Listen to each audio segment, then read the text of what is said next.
नमस्कार मंडळी, मी प्रिया. तुमचं स्वागत आहे पॅनफुल डिलाइट या माझ्या चॅनलवर. आज आपण बघणार आहोत झणझणीत आणि चविष्ट अशी पनीर भुर्जी. अगदी झटपट तयार होणारी रेसिपी, जी तुम्ही नाश्त्याला, जेवणात किंवा रात्री खाऊ शकतात. चला तर सुरुवात करूया. त्यासाठी आपल्याला लागणार आहे 250 ग्राम पनीर, 2 बारीक चिरलेले टोमॅटो, 2 बारीक चिरलेले कांदे, 1 इंच आलं, 2 मोठे चमचे बटर, 2 मोठे चमचे कोथिंबीर, 2 बारीक चिरलेल्या हिरव्या मिरच्या, 1 मोठा चमचा मीठ, 1 चमचा लाल तिखट, अर्धा चमचा हळद, 1 छोटा चमचा गरम मसाला, 1 छोटा चमचा जिरे, 1 मोठा चमचा तेल, 1 मोठा चमचा बेसन आणि 1 कप गरम पाणी. सर्वप्रथम आपण पॅनमध्ये 1.5 चमचा बटर आणि 1 चमचा तेल घालून चांगले गरम करूया. आता यामध्ये 1 मोठा चमचा बेसन टाकूया. बेसन टाकल्यामुळे पनीरला पाणी सुटत नाही. बाइंडिंगसाठी बेसन टाकले तर टेक्स्चर चांगले दिसतं. त्यासाठी बेसन चांगले भाजून घेऊया. आता यामध्ये 1 चमचा जिरे टाकून चांगले परतवून घेऊया. जिरे तडतडले की जिऱ्यातील सुगंधी तेल बाहेर येते आणि पचनास मदत करते.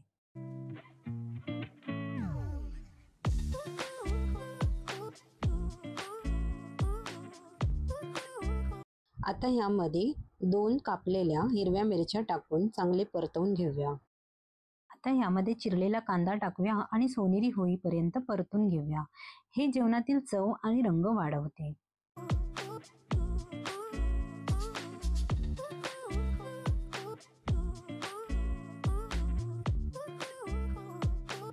आता यामध्ये टोमॅटो टाकूया आणि लाल होईपर्यंत परतून घेऊया. कांदा आणि टोमॅटो शिजवताना त्यातील कोशिका भिंत्या मऊ होतात, त्यामुळे भाज्या मऊ आणि रसाळ वाटतात. आता यामध्ये मीठ टाकूया, त्यामुळे कांदा आणि टोमॅटो लवकर शिजेल.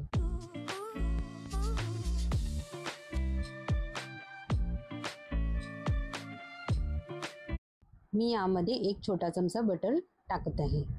पनीर भुर्जी फक्त चविष्ट नाही, हे आरोग्यासाठी सुद्धा खूप फायदेशीर आहे. चला जाणून घेऊया त्याचे काही महत्त्वाचे फायदे.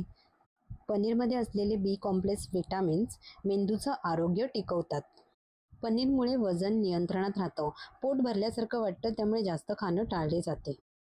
आता यामध्ये अर्धा चमचा हळद पावडर, 1 मोठा चमचा लाल तिखट पावडर, 1 छोटा चमचा गरम मसाला पावडर आणि आल्याचे तुकडे टाकून परतवून घेऊया. पनीरमध्ये भरपूर कॅल्शियम आणि फॉस्फरस असते, जे हाडे आणि दात मजबूत ठेवतात. हे लो कार्ब फूड असल्यामुळे डायबिटीज असलेल्या व्यक्तींनाही ते सुरक्षित आहे. आता यामध्ये 3 मोठे चमचे गरम पाणी ओतूया आणि चांगले परतवून घेऊया.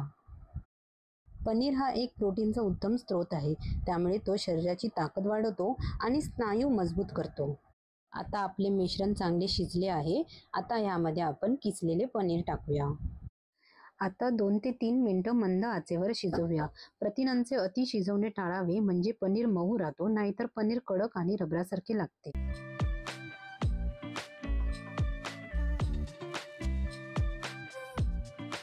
पनीर चांगले परतवून घेऊया आणि त्यामध्ये अर्धा कप गरम पाणी टाकून चांगले शिजवून घेऊया.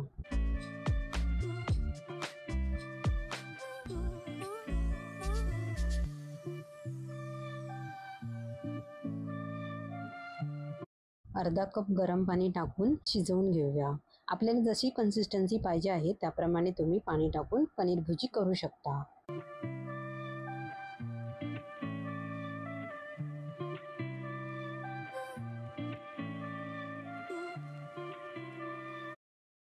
आता वरतून कोथिंबीर टाकूया.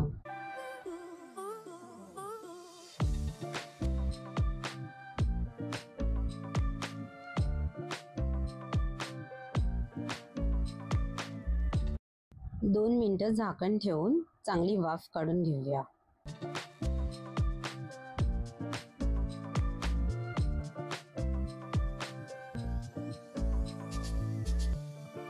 आपली पनीर भुर्जी तयार झाली आहे. आपण आता ती सर्व करूया. तर अशा प्रकारे पनीर भुर्जी केवळ एक चविष्ट डिश नाही, तर आरोग्यदायी आहे. जर ही रेसिपी तुम्हाला आवडली असेल तर लाईक करा, शेअर करा आणि सबस्क्राईब करायला विसरू नका. पुन्हा भेटूया पुढच्या नवीन रेसिपी सोबत. तोपर्यंत धन्यवाद.